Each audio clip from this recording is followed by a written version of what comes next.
Hello everyone and welcome to your walkthrough for worksheet 4D. This is the last matrix worksheets in Unit 4. So this is the last and final method on figuring out how to solve matrix. So far we've talked about Gaussian reduction or Gaussian elimination, I think is what they call it. We talked about inverses last time, where you take the inverse of matrix A, multiply it times matrix B, and that gets you your answer. And today we're going to talk about the final way to do it, and this is called Cramer's rule, and it involves figuring out what the determinant of a couple of matrices are, and then plugging them into this algorithm, and I'll show you what I mean. Okay, so before we even start going through problems, I have to show you how to figure out the determinant. So the determinant of a 2x2 matrix is given by this formula. So basically, you multiply the diagonals, subtract the other diagonals multiplied, and then that's your determinant. So it's pretty easy for a 2x2. So it says evaluate the determinant of the matrix. So I'm doing all these by hand, like you're meant to. So for number 1, it's just going to be -4 times 3 minus 2 times -6. And for that, you'll get -12 plus 12, and that's 0. So for number 1, you get 0. Okay. Now, finding the determinant of a 3x3 matrix is it's much more involved. So here is a matrix. It's a 3x3 matrix, and you can see all the steps. Basically, you're taking the top left number and then taking the determinant of the bottom right 2x2, but I'll let you look at that and kind of figure out how that all works. Okay. From that, what we're going to do is figure out the determinants, and we're doing these by hand for these 3 matrices. So for the first one, I showed all my work. I did the 5 times all the other stuff in black. Then I did the 0, and that whole thing's going to cancel off. I didn't really need to write that, but I did anyways, just for your benefit. And then the blue one is just the 2 times the determinant. So if you do all that, and like I said, you're going to have to walk through the example that I gave up there. You're going to get an answer of -10. Okay, so that's what I get for doing just the determinants.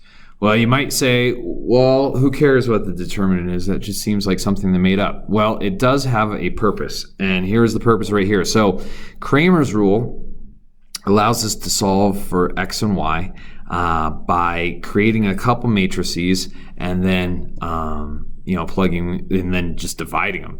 So the first matrix we're going to make is the D matrix. The D matrix is just your coefficients from the first 2x2. So in this case, I got 1, 2, 4, 5, and that's based off of my answer, or all the numbers on the left. So the numbers attached to my x's and numbers attached to my y's. So I got that. Now the D sub x matrix is exactly the same thing, except I replace the first column with my answers. So the 3x6 gets stuck in there, and that's the only difference between this matrix and D matrix. D sub y matrix is the exact opposite of that. So basically, it's the exact same matrix as your D matrix, but now the answer column is in the second column. So that's how I get my D sub x, and my D sub y. Those are a little tough to create, but not too bad. Now, the Cramer's rule basically says, if you want to figure out what x is, figure out the determinant of D sub x, figure out the determinant of D, and then just divide them. Same thing for y. Determinant of D sub y over the determinant of D. Well, I'm going to take these 3 matrices, and I'm going to figure out the determinants of each of them, and then I'm going to do it. So for number 7, let's look at number 7. So number 7 says, use Cramer's rule to figure this out. Well, I did this all by hand, okay? D sub x is on top. Well, I have my 3 matrices on the right, or on the left rather. I replaced my answers in the D sub x and D sub y matrix, and they're in red just to show you, okay? But I start with my D matrix.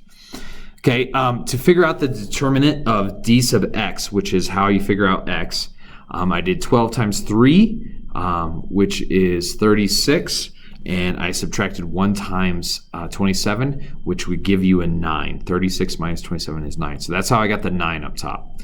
For the determinant of just regular D, we get 2 times 3 is 6, minus 5 times 1. So 6 minus 5 is 1. So ultimately you get 9 divided by 1, which is 9. So that's what X equals.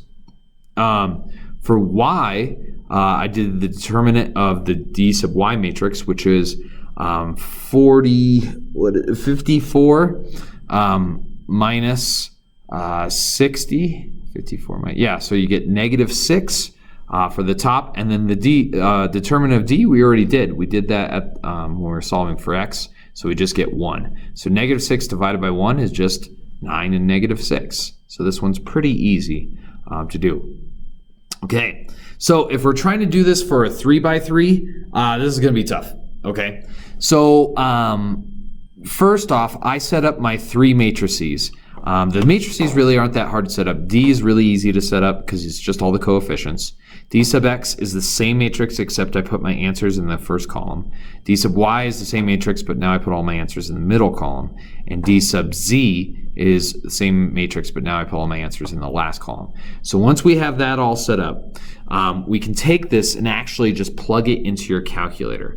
So if you plug this into the calculator, what I did is I called just my regular matrix D, I called it matrix A, and I edited it so that it was the same thing.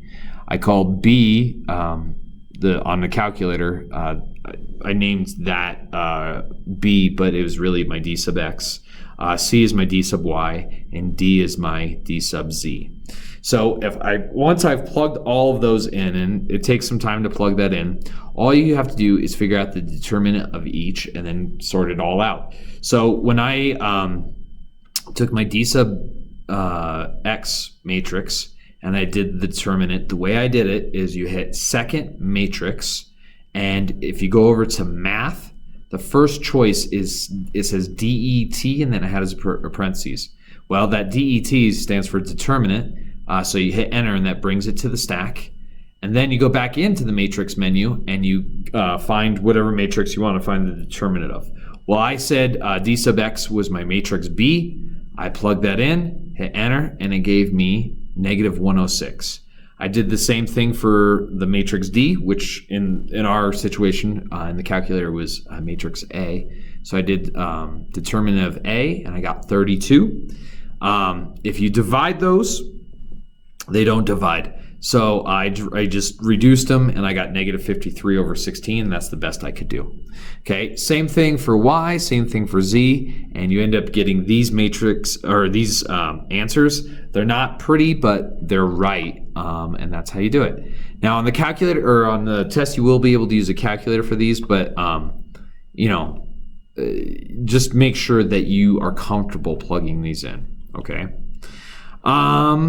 11 and 12, you're just doing some more Gaussian stuff, so check my work, or check my answer, or try it and then check your answers against mine, see if you're getting them right. And then 13 through 15, you're just doing some more operations, so once again, just check my work. Okay, like I said, hardest thing on here is figuring out how to plug this into the calculator correctly, but once it's all in there, your four matrices for the 3x3, then it's all easy. You get it real quick, okay? Please email me if you have any questions or ask them in class, and I'll be happy to answer them, and I'll talk to you later. Bye.